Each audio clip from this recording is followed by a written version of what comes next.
கர்த்தருக்கு மகிமை உண்டாவதாக. அந்த ஏப்ரல் 22 முழுவதும் கிருபையாய் நம்மை பாதுகாத்து வந்த தேவனுக்கு நன்றி செலுத்துவோமா?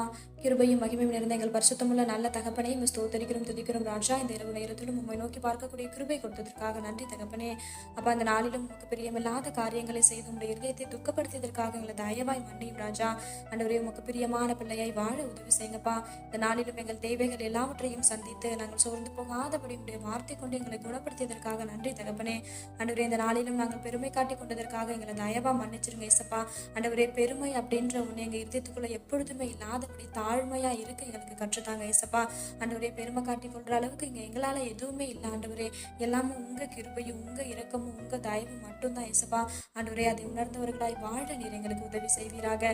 இரவு நேரத்தில் ஜெபிக்கிற ஒவ்வொருவரையும் ஆசீர்வதிங்கப்பா. அவர்கள் குடும்பங்களை பாதுகாத்து வழி நடத்தும். ஆவி ஆத்மா சரீரம் முழுவதும் உடைய கருத்திலே கொடுக்கிறோம். நீர் பொறுப்படுத்த வழி நடத்தும். இயேசு கிறிஸ்துவின் நாமத்தில் ஜெபிக்கிறோம் எங்கள் ஜீவனுள்ள நல்ல பிதாவே, ஆமென்.